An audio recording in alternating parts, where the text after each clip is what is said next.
You've entered void of rules, a realm where normal constraints cease to exist. But beware, traveller, there is one rule here. You've got to hit subscribe. Seriously, it's the only rule we have. We just reached 1,000 brave souls, and we're hunting for 9,000 more to complete our dark ritual. I mean, reach our next goal, so subscribe. Or don't. But remember, the void remembers those who defy the only rule. Now let's get into today's video.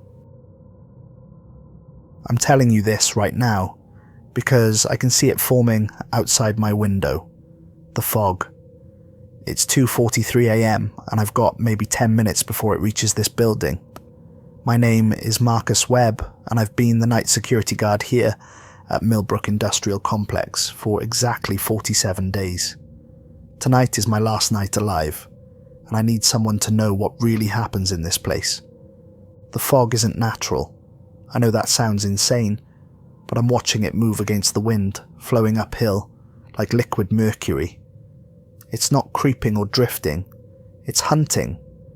And I just made the one mistake you can never make in Milbrook. I broke the rule. There's only one rule in this town, and everyone knows it from childhood.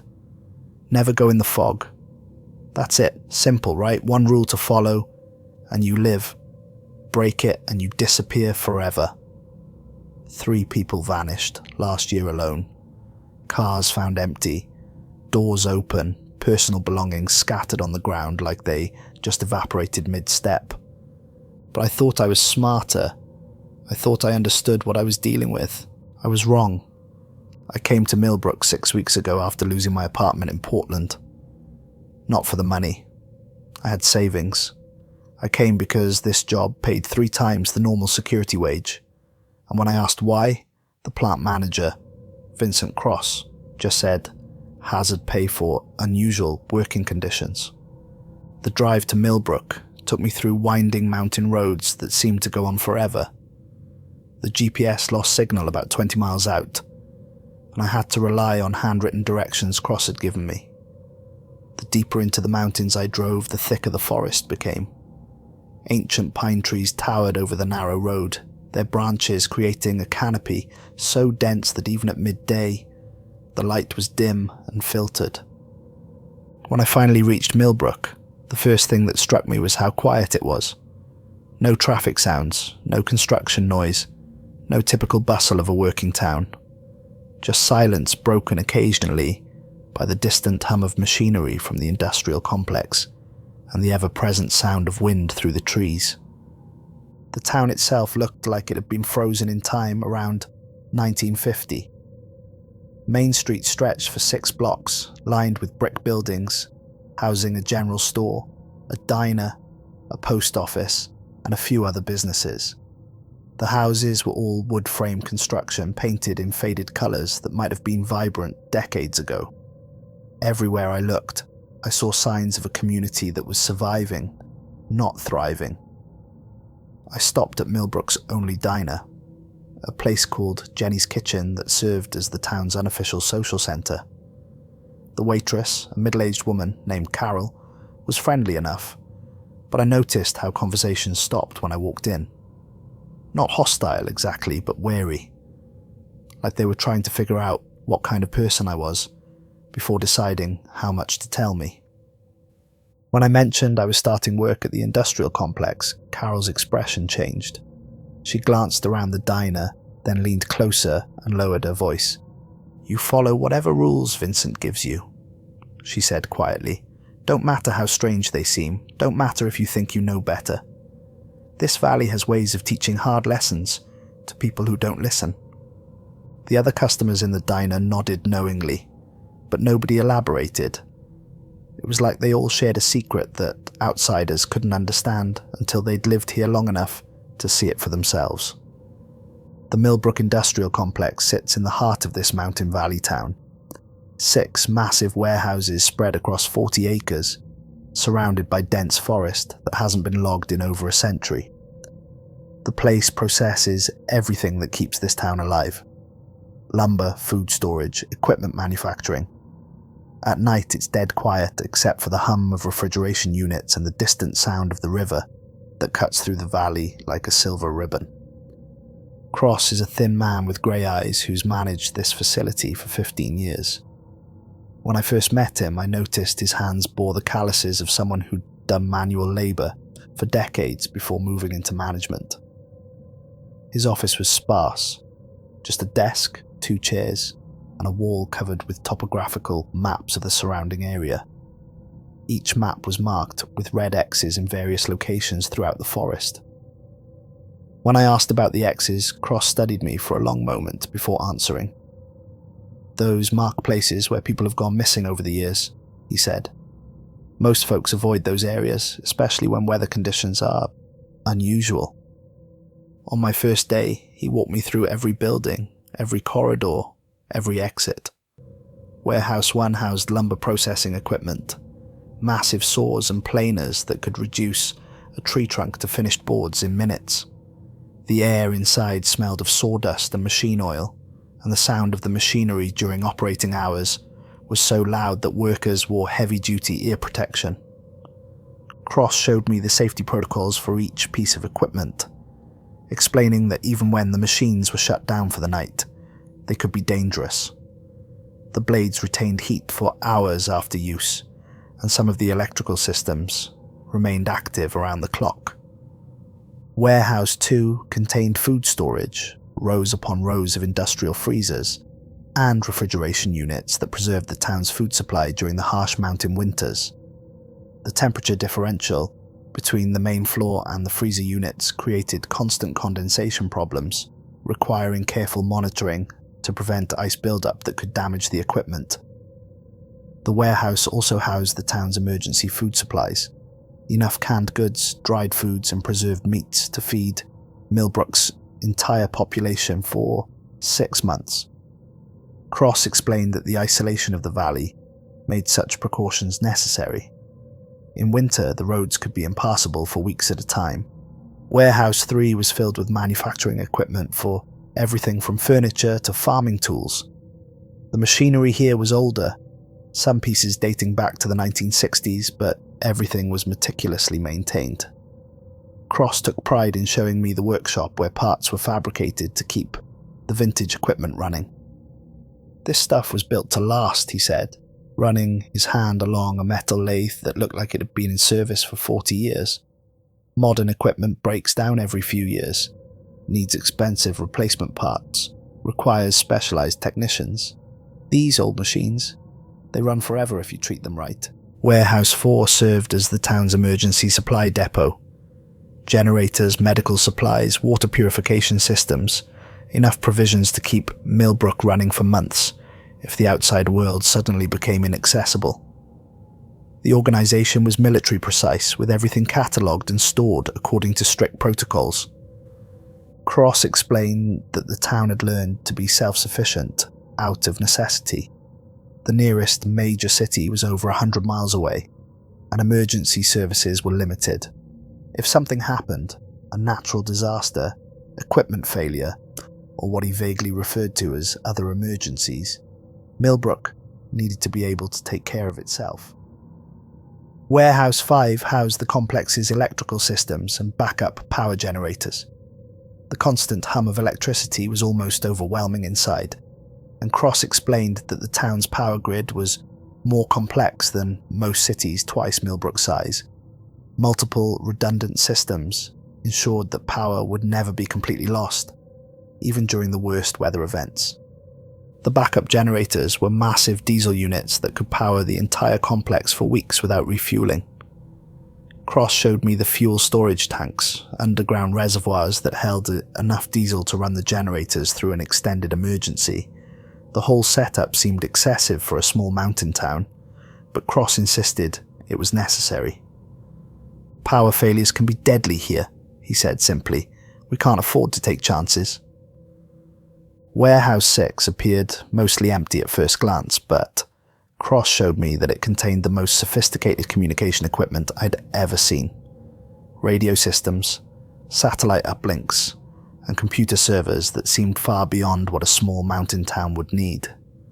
The radio equipment could reach anywhere in North America, and the satellite system provided internet access even when terrestrial connections failed.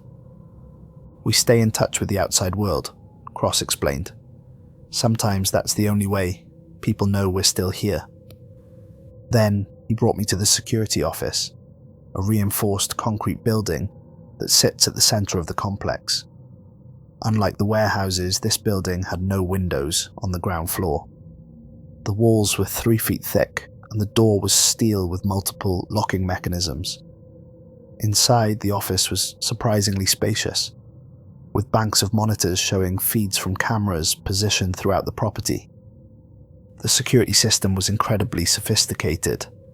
38 cameras covered every angle, each capable of rotation, zoom, and switching between normal and infrared viewing. Motion sensors on every door, heat detection throughout all buildings, pressure sensors under the pavement that could detect footsteps from hundreds of yards away. The setup was military grade, way beyond what you'd need for a simple industrial facility. "Marcus," he said, settling behind the desk that would become mine, "this job has one requirement, one rule that you follow, without question, without hesitation, without exception." He pointed out the window toward the tree line. "You see fog forming anywhere on this property, you stay inside this building. You don't go out to investigate. You don't try to help anyone caught outside. You don't even open the door to look. You sit in this chair and you wait for it to pass."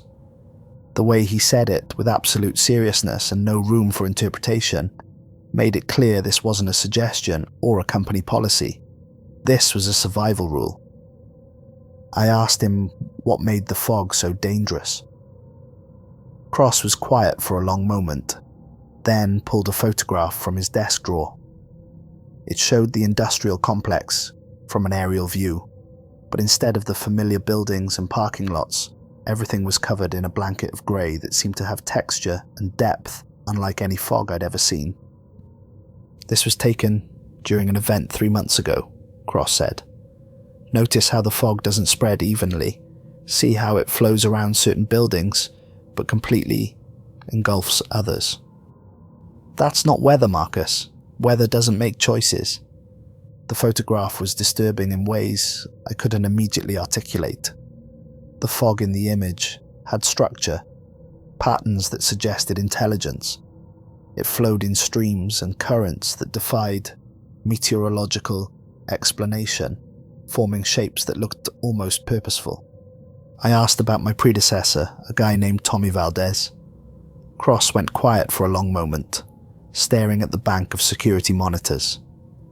Tommy lasted 8 months. Good worker, followed every protocol.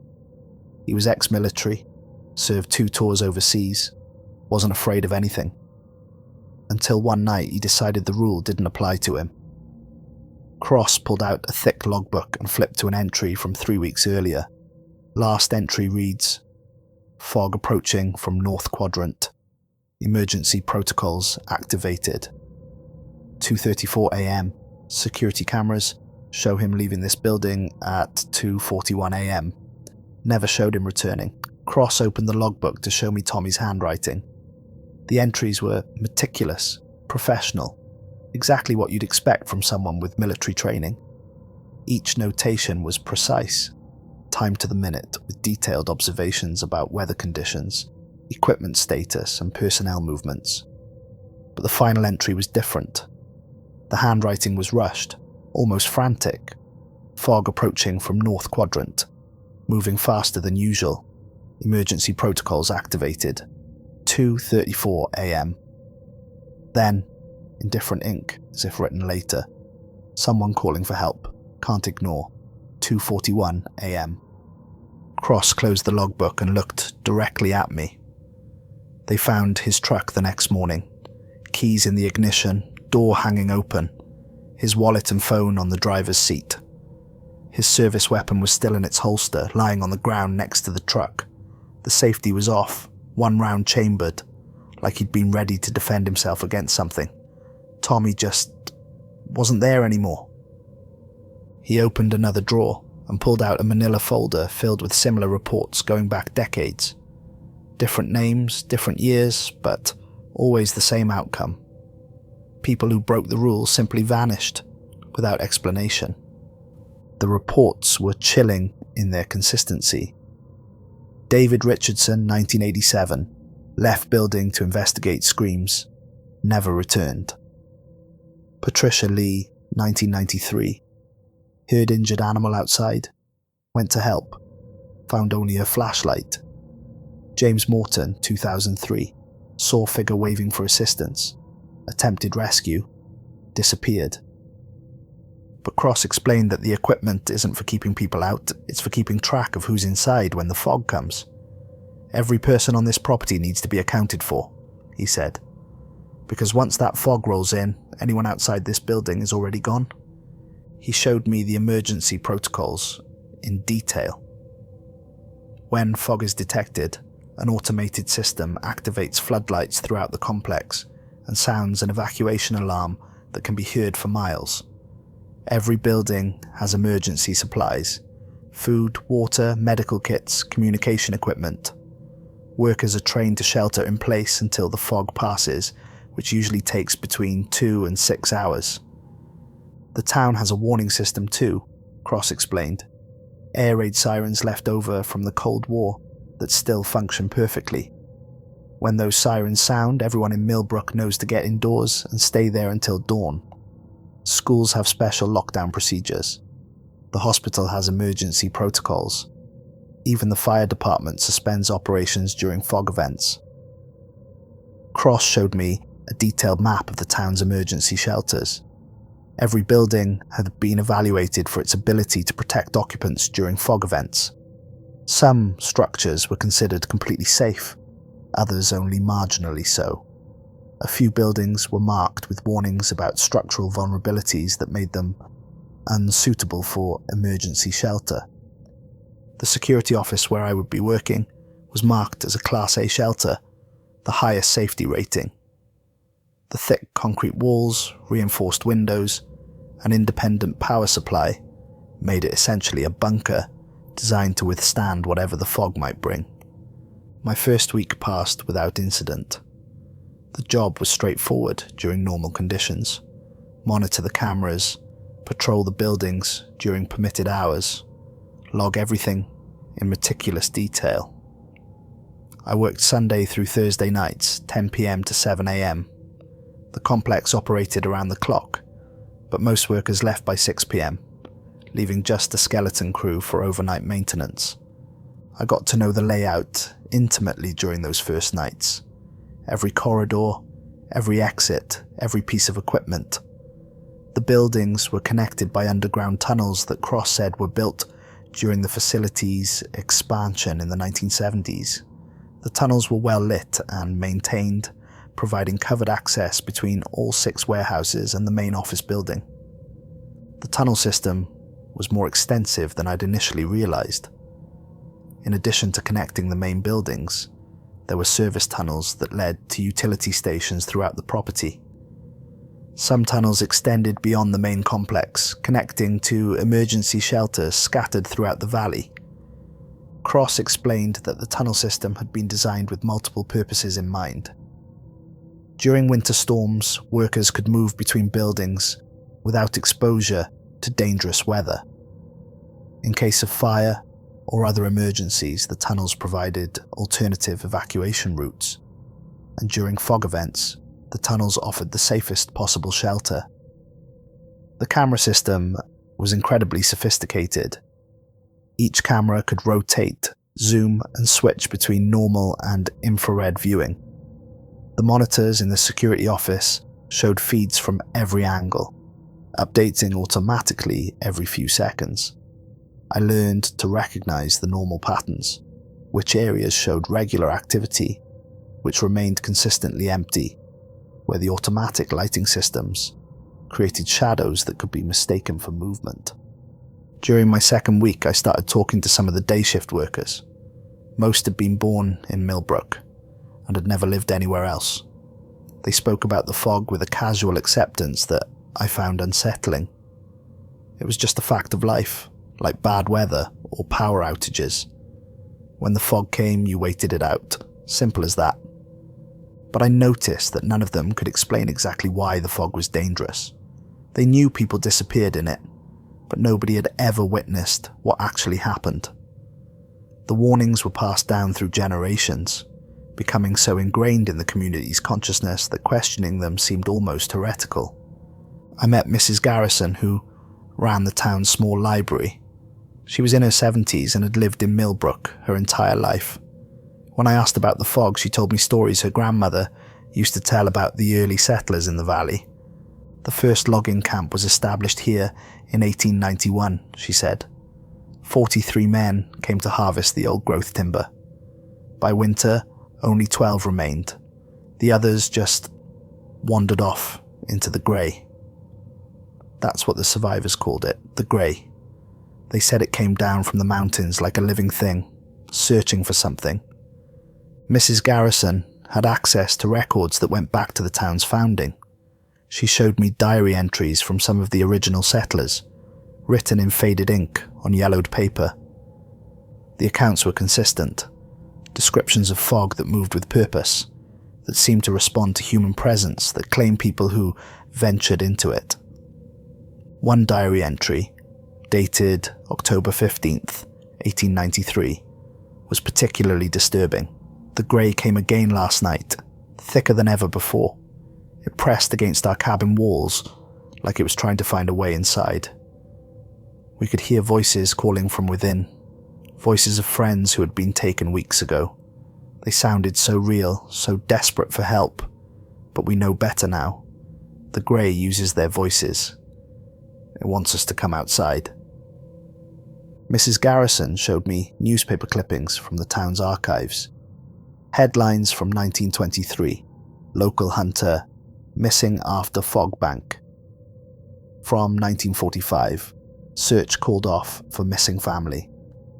From 1967, logging crew vanishes in valley fog. The stories repeated decade after decade, always with the same outcome. People entered the fog and never returned. What struck me about these historical accounts was their consistency. Across more than a century, witnesses described the same phenomena. Fog that moved against natural wind patterns, that seemed to possess intelligence, that could mimic human voices to lure people outside. I started visiting other long-time residents, trying to piece together a complete picture of the fog's behaviour. Old Pete Morrison, who ran the town's only gas station, told me about an incident from his childhood in the 1960s. His older brother had been dating a girl from the next town over, and she was supposed to visit that weekend. When the fog came on Saturday night, Pete's brother heard her voice calling for help from somewhere in the grey. He ran outside to rescue her, despite his family's pleas to stay inside, Pete told me. We searched for him all the next day, once the fog cleared. Never found a trace. She never existed, though. We called her family the next morning. She'd never left home, never planned to visit. The fog knew exactly what to say, exactly how to sound like her, to make my brother break the rule.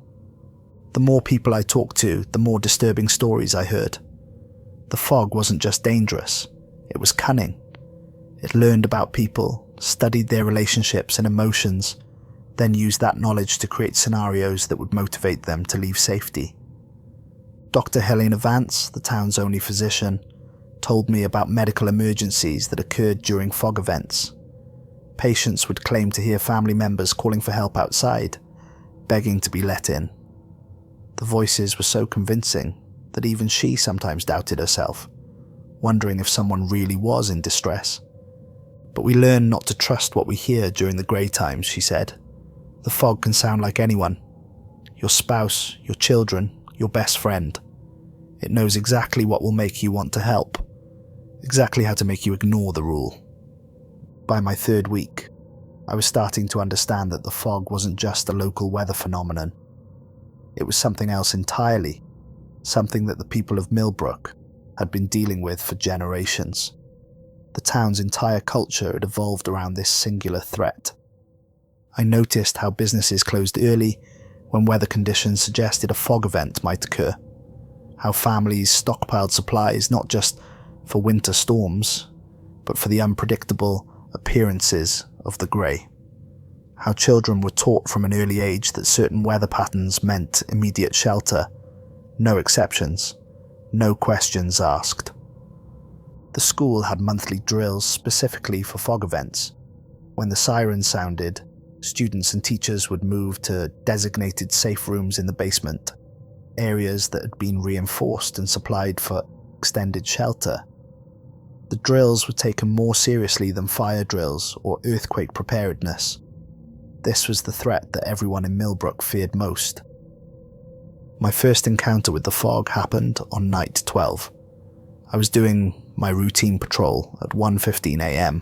when the motion sensors started triggering in sequence along the north perimeter. I checked the cameras and saw it beginning to form, a wall of grey mist emerging from the forest like a living thing.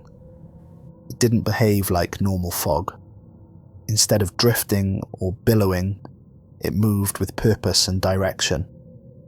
The leading edge was perfectly defined, like a vertical wall advancing across the landscape. Behind that wall, the grey was so dense that the infrared cameras couldn't penetrate it.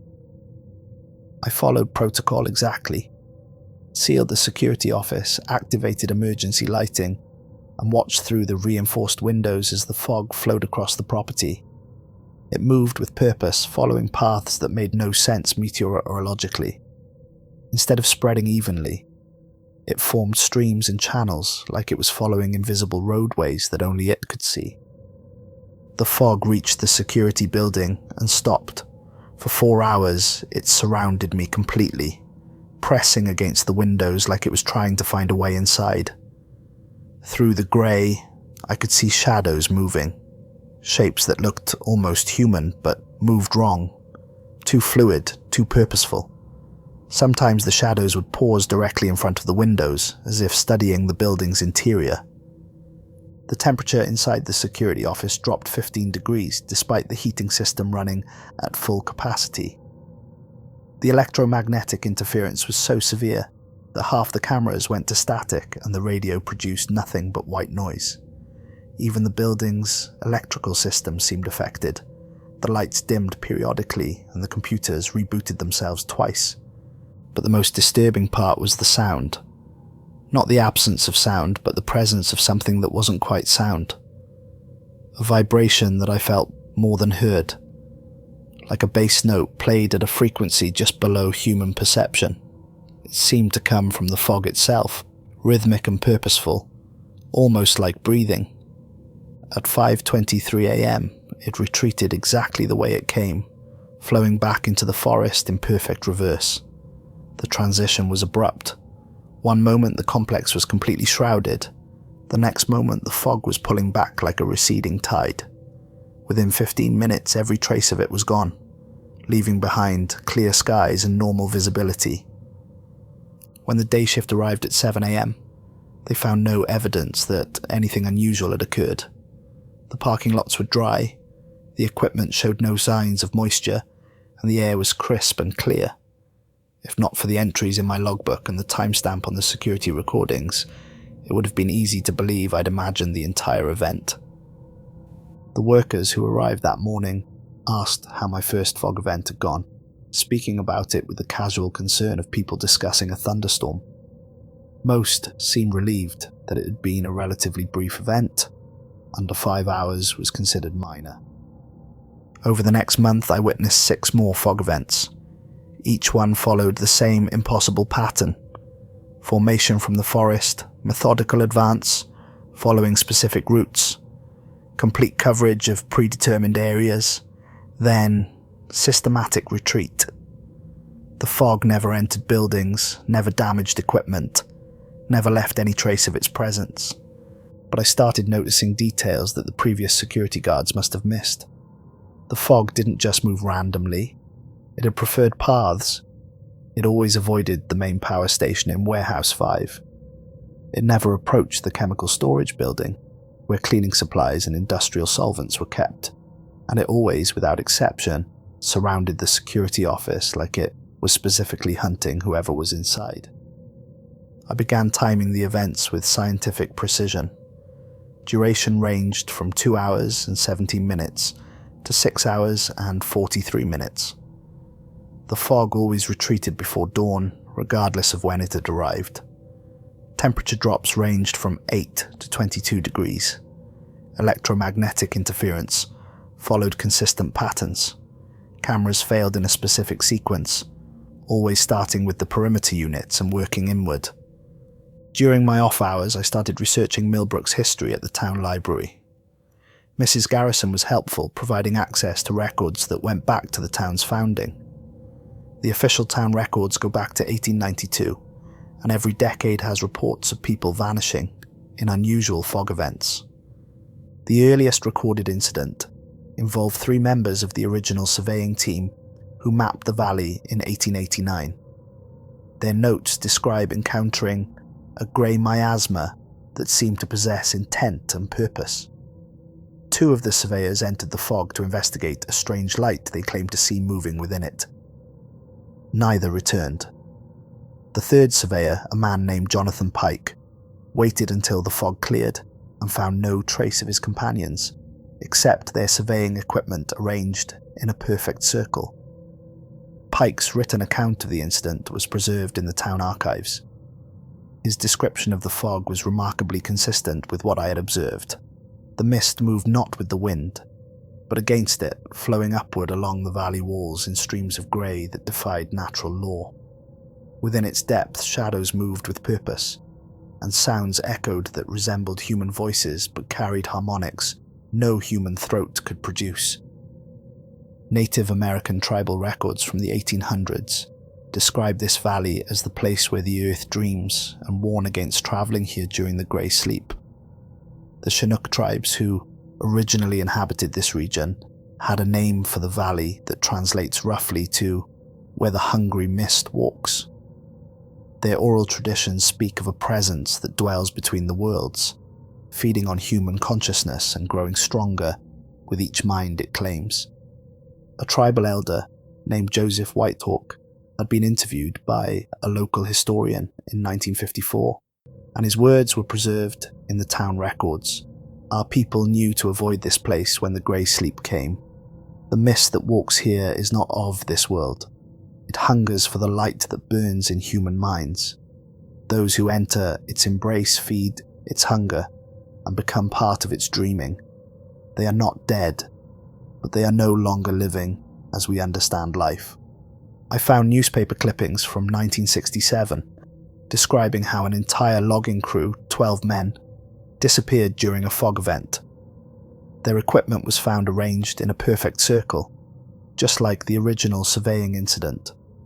Tools, hard hats, lunch boxes, all placed with geometric precision in a clearing that showed no signs of struggle or disturbance.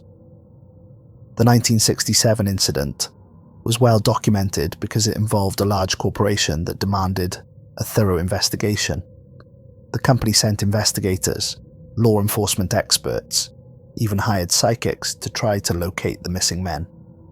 All investigations reached the same conclusion. The men had simply vanished, without any explanation that fit within normal understanding of reality. In 1983, a family of 4 camping near the river vanished the same way. The Henderson family from Seattle had been visiting the area for their annual camping trip. They were experienced outdoors enthusiasts who knew how to handle wilderness emergencies. When the fog came, they should have simply waited in their tent until it passed. Instead, search teams found their campsite arranged with the same geometric precision as previous incidents. Camping gear, clothing, personal items, all placed in patterns that seem meaningful, but incomprehensible to human observers. The family's car was found with the engine running, doors open, as if they had abandoned it in the middle of some urgent task. In 1999, 2 experienced hikers. In 2011, a state trooper investigating reports of strange lights in the forest. In 2018, a team of wildlife researchers studying the local deer population. The pattern was always the same: Fog appears, people disappear, no trace left behind except their abandoned belongings, arranged in impossible patterns. Sometimes the arrangements formed perfect circles. Other times they created complex geometric designs that seemed to follow some alien logic. Investigators photographed these arrangements, but the images were disturbing in ways that defied explanation. The patterns suggested intelligence, purpose, even artistry, but artistry guided by a mind that operated according to completely different principles than human consciousness. I interviewed some of the older residents who remembered previous incidents. Most were reluctant to discuss details, but a few shared stories that painted a consistent picture. The fog was intelligent. It could mimic sounds to lure people outside. It seemed to know exactly how to create situations that would tempt people to break the rule. Martha Kellerman, now in her 80s, told me about losing her husband in 1979. They had been married for 37 years, and Robert had never been the type to take unnecessary risks. But during a fog event, Martha heard what sounded like their grandson crying outside their house. Robert knew better, she said, tears forming in her eyes decades after the loss. We all knew the rule, but hearing that child's voice so frightened, so desperate, Robert couldn't just sit there. He went outside to help, and I never saw him again. The worst part was, we called our daughter the next morning. Our grandson had been safe at home all night, never left his bedroom. The fog used his voice somehow, knew exactly how to sound like him. Dr. Patricia Coleman, who had served as the town's physician before Dr. Vance, told me about the psychological impact of fog events on the community. People developed anxiety disorders, depression, sometimes even psychotic episodes triggered by the stress of never knowing when the next event might occur. The fog doesn't just claim the people who break the rules, she explained. It affects everyone who lives here. Children have nightmares about voices calling them outside. Adults develop agoraphobia, or its opposite, compulsive urges to go outside during fog events. Some people become so paranoid they refuse to leave their homes even in clear weather. But despite the psychological toll, people stayed in Millbrook. The fog created a community bound together by shared trauma and mutual dependence. Everyone understood the rule. Everyone watched out for their neighbours. Everyone knew that survival depended on collective vigilance. By week 5, I thought I had the fog figured out. It was dangerous, yes, but predictable. As long as I stayed inside during events, I was safe. The rule existed for a reason, but I was smart enough to follow it. I started timing the events, mapping the fog's movement patterns, even predicting when it might appear based on weather conditions and lunar cycles. I felt like I was studying a dangerous but understandable natural phenomenon. My confidence grew with each successful night shift. I began to see myself as uniquely qualified to understand what others feared. That confidence is what killed me. I should have remembered what Cross told me about Tommy Valdez. Tommy was ex-military, trained to handle dangerous situations, disciplined enough to follow orders without question. If the fog could claim someone like Tommy, it could certainly claim me.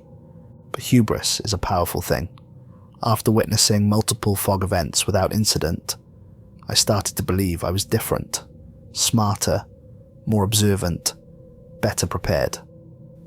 I began taking notes that went beyond the required log entries. Detailed observations about the fog's behavior, measurements of temperature changes, timing calculations that might reveal patterns. I convinced myself that I was conducting important research, that my scientific approach gave me an advantage over previous guards who had simply followed the rule without trying to understand the phenomenon. Tonight started differently. Usually I work alone, but Vincent Cross called this morning to tell me that Dr. Rebecca Hartwell, a meteorologist from the State University, would be joining me for a research observation. She arrived at 10 p.m. with equipment I'd never seen before. Atmospheric pressure monitors, electromagnetic field detectors, cameras that could see in spectrums beyond visible light. Dr. Hartwell was a woman in her 40s with the intense focus of someone who'd spent years studying phenomena that others dismissed or ignored. Her equipment filled the back of a van, sophisticated instruments that she explained could detect energy patterns invisible to conventional weather monitoring systems. "I've been studying the fog phenomena in this valley for 3 years," she explained as we carried her equipment into the security office. "Tonight's conditions are perfect for a major event. Barometric pressure dropping, electromagnetic readings off the charts, and it's been exactly 19 days since the last occurrence." She set up her instruments with practiced efficiency, placing sensors throughout the security office and positioning cameras at every window. Her electromagnetic field detector was particularly impressive, a device about the size of a briefcase that displayed energy readings in real time on a high-resolution screen. As we waited, Hartwell explained her research in detail. "The fog isn't weather," she said, calibrating her instruments with the precision of a surgeon. "It's something else entirely. My readings show massive electromagnetic disturbances during events, temperature inversions that shouldn't be possible according to known physics, and air composition changes that suggest the fog contains elements not found in our periodic table." She showed me photographs taken with specialized equipment during previous fog events in other locations. The images were disturbing. Instead of empty grey mist, they showed the fog was full of structures, geometries, patterns that the human eye couldn't perceive. "There's an intelligence to it," she said. "It's not just dangerous, it's hunting, and it's been hunting for a very long time." According to Hartwell's research, similar fog phenomena had been reported in isolated valleys throughout the Pacific Northwest, the Appalachian Mountains, and parts of northern Canada, always in remote locations, always following the same pattern of appearance and disappearance, always claiming victims who couldn't resist investigating. "My theory," she explained, setting up a particularly complex instrument, "is that these fog events represent incursions from somewhere else, another dimension perhaps, or another layer of reality that occasionally intersects with our own. The electromagnetic signatures are unlike anything in our normal environment." Hartwell's equipment was detecting patterns in the atmospheric data that preceded fog events, barometric pressure changes that occurred in specific sequences, electromagnetic fluctuations that followed mathematical progressions, temperature variations that suggested the approach of something that existed partially outside normal space-time. At 1:47 a.m., every sensor in Hartwell's equipment started screaming simultaneously. Alarms beeped, displays flashed red warnings, and the electromagnetic field detector showed readings that made Hartwell's eyes widen in shock. Through the windows, we watched the fog begin forming, but this time it was different. Instead of the usual grey mist, this fog had depth, layers, almost like looking into murky water, and it was massive, covering not just our property, but extending as far as we could see in every direction. The entire valley was disappearing under a blanket of grey that seemed to pulse with its own internal light. "This is unprecedented," Hartwell whispered, recording everything on multiple devices. "The electromagnetic readings are 10 times stronger than anything I've measured before. Whatever this phenomenon is, tonight it's more active, more powerful than I've ever seen." As the fog approached our building, those specialized cameras revealed what was hidden inside it. The fog wasn't empty space. It was filled with movement. Shapes that might have been human once, but stretched and distorted, flowing through the grey like swimmers in an ocean of mist. The images were blurry and indistinct, but there was no doubt that something was moving within the fog in patterns too organized to be random. "Look at this," Hartwell said, pointing to electromagnetic readings. "The energy patterns are forming structures, like neural networks or circuit boards. It's as if the fog is thinking, processing information, making decisions." Her equipment detected something else, a heat signature moving through the fog, human-sized and following a direct path toward our building. "Someone's out there," she said, pointing at her thermal display. "Alive and moving." On the monitor, we could see a figure stumbling through the fog, about 50 yards from our position. Whoever it was seemed to be trying to reach the security office, moving slowly but deliberately in our direction. The thermal signature showed a body temperature consistent with a living human being in distress. "We have to help them," Hartwell said, reaching for the door. "No," I told her firmly, "that's the rule. We don't go outside, we don't help anyone caught in the fog." But she was already putting on her equipment pack, checking her instruments one final time. "That person is going to die if we don't act. Look at the thermal reading. Their body temperature is dropping rapidly. The fog is affecting them somehow, but they're still alive. We can save them." I should have stopped her. I should have physically restrained her if necessary. But watching that heat signature on her monitor, seeing someone stumbling toward us through the grey, I made the choice that's going to kill me. The person on the thermal display wasn't moving randomly. They were following a direct path to our building, as if they knew exactly where we were. That should have been my first warning. In a fog so dense that visibility was zero, how could anyone navigate with such precision? But compassion overrode logic. The idea of watching someone die while we sat safely inside was unbearable. Hartwell's equipment showed the figure's body temperature dropping by the minute. If someone was truly out there, they wouldn't survive much longer. "I've seen enough death in my research," Hartwell said, her voice heavy with emotion. "I've documented too many disappearances, too many families destroyed by this phenomenon. If we can save just one person, if we can prove that the fog doesn't always win, then maybe we can start to understand how to fight it." She pulled out additional equipment. Portable electromagnetic field generators, communication devices that she claimed could penetrate the fog's interference, even what looked like a small weapon designed to disrupt energy fields. "This isn't a rescue mission," she explained. "It's an experiment. I've been preparing for years to test my theories about the fog's vulnerabilities. Tonight's readings are so strong that my equipment might actually be able to create a safe corridor through the phenomenon. Against every instinct, every warning, every piece of training I'd received, I found myself considering her plan." Hartwell wasn't some reckless amateur. She was a scientist who had studied the fog longer than anyone else. If there was a way to safely help someone trapped outside, she would know it. "All right," I said, grabbing my flashlight and radio. "But we go together. We stay connected by rope and we get back here in under 5 minutes. Hartwell nodded, attaching a climbing rope to her equipment belt and handing me the other end. She also gave me a small device that she said would help us navigate back to the building if we became disoriented. The device used GPS coordinates and electromagnetic mapping to create a path through areas of dimensional instability. "We have to move fast," she said, checking her readings one final time. "The fog's electromagnetic field is still building.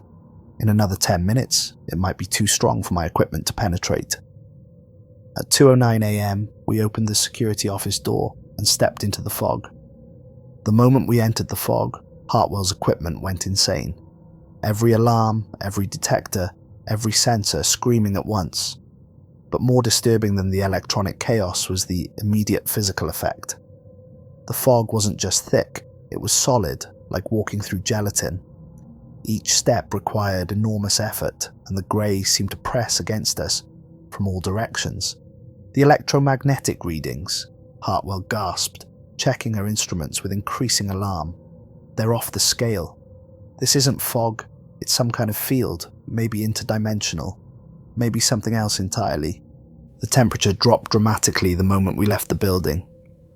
My breath came out in visible puffs, despite the fact that it had been a mild autumn night. The air felt wrong, too thick, with a metallic taste that made my throat burn.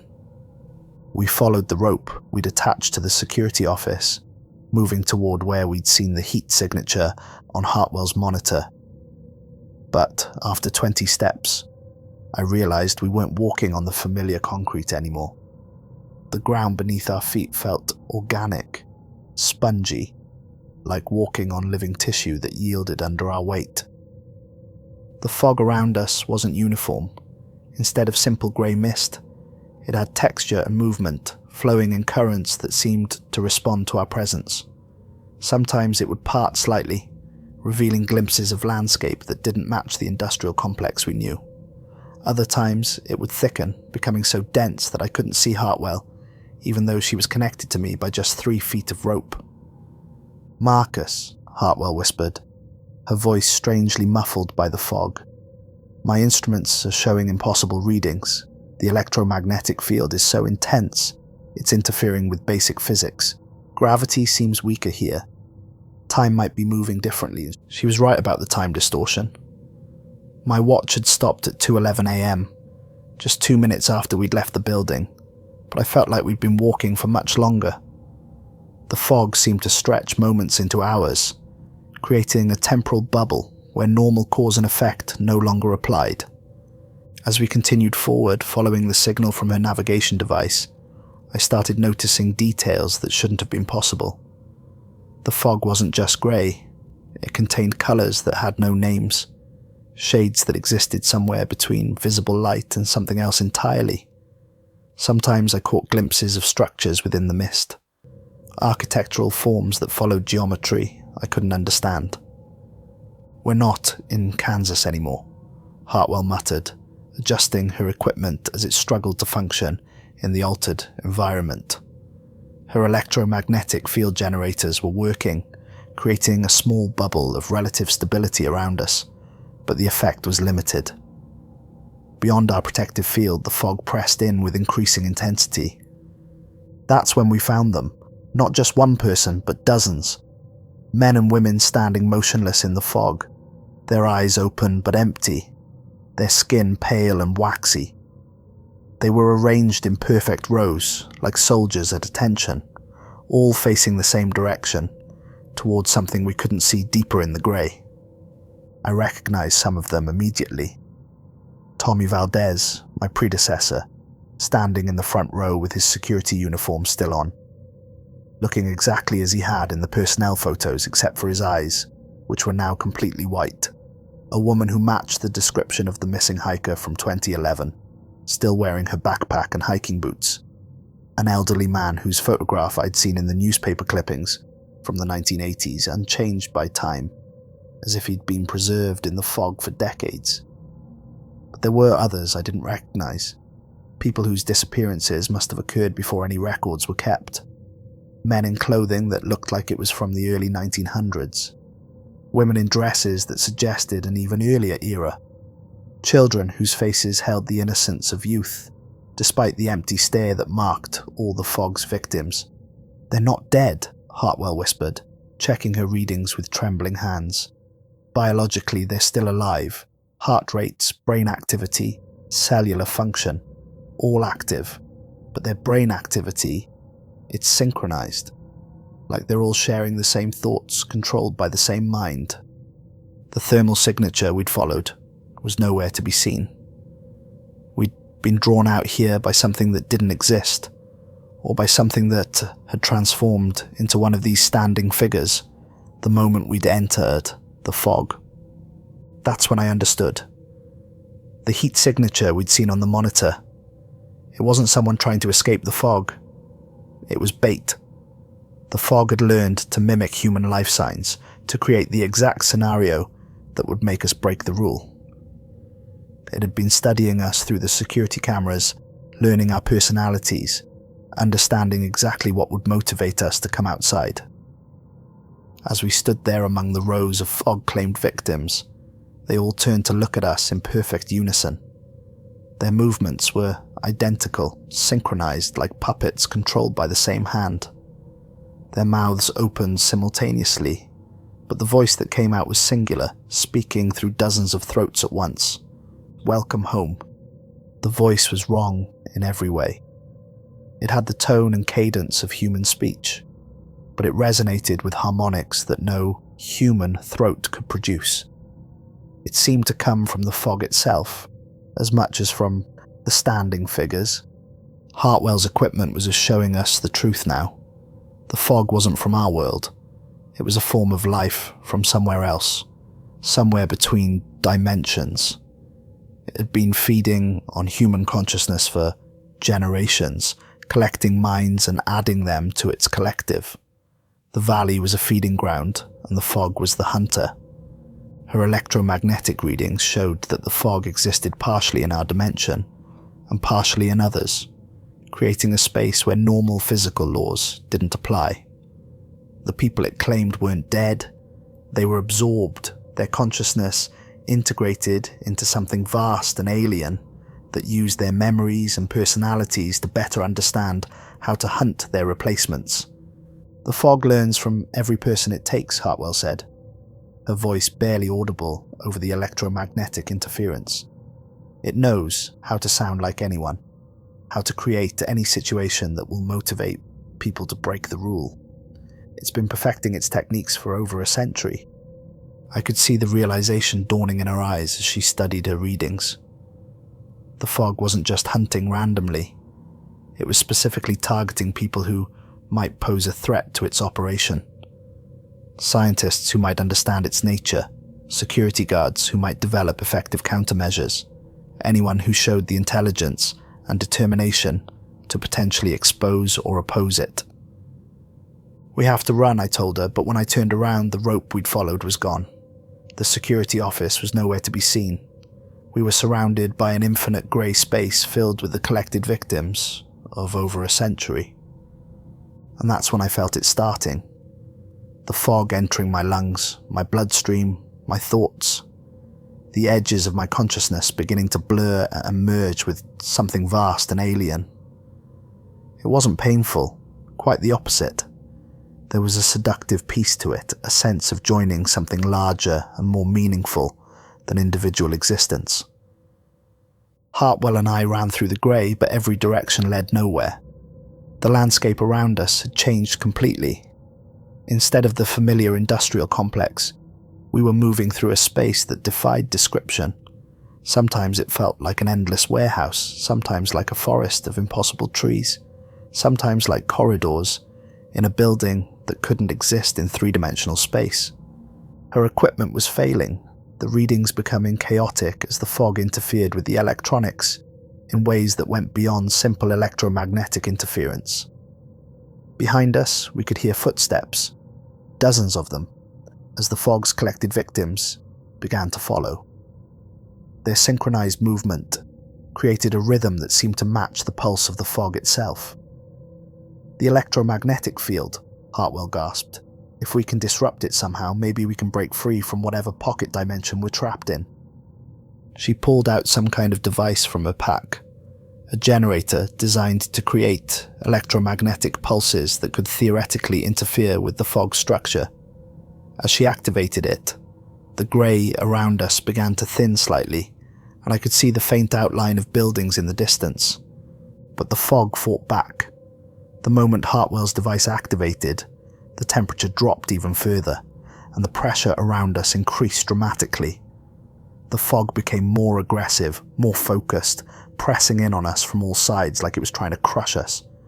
We ran towards what looked like the security office, but I could feel the fog fighting back, becoming denser, more aggressive. The electromagnetic pulse was working, but only temporarily. The fog was adapting, learning to counteract Hartwell's technology, just as it had learned to mimic human thermal signatures. Hartwell was slowing down, her movements becoming sluggish as the fog's influence took hold. Her electromagnetic pulse device was sparking and smoking, overwhelmed by forces it wasn't designed to handle. "Marcus," she said, her voice distant and dreamy. "I can feel it in my head. It's beautiful. So many minds, all connected, all part of something bigger. We don't have to be alone anymore. We don't have to be afraid." I had a choice. I could try to save her and probably lose us both, or I could run for what might have been the security office while the electromagnetic pulse was still providing some protection. The smart choice would have been to leave her. She was already lost, already being absorbed into the fog's collective consciousness. Trying to save her would only ensure that we both became part of the entity that had been hunting in this valley for over a century. I chose to save her. I grabbed Hartwell's arm and tried to pull her toward the building, but it was too late. The fog had already claimed her. Her eyes went vacant, her movements became synchronized with the others, and she turned to face me with that same empty stare that marked all the fog's victims. "Welcome home," she said in unison with voices I couldn't see, her personality completely subsumed into the collective that spoke through her. That moment of hesitation, that choice to try to save someone already lost, that's when the fog took me too. The electromagnetic pulse device died with a final shower of sparks, and the protection it had provided vanished instantly. The fog rushed into my mind like water filling a broken dam. At first I tried to resist, to maintain my individual consciousness against the alien presence that was dissolving the boundaries of my identity, but resistance was futile. The fog was patient, persistent, and overwhelmingly powerful.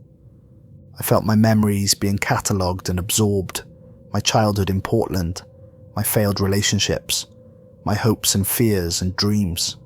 All of it became part of something larger, a vast repository of human experience that the fog used to understand and manipulate our species. But I also gained access to the memories of others. Tommy Valdez's military training, which had made him confident enough to think he could handle any threat. The missing hiker's knowledge of wilderness survival, which had convinced her she could navigate safely through any weather. The state trooper's law enforcement experience, which had made him believe he could rescue anyone in distress.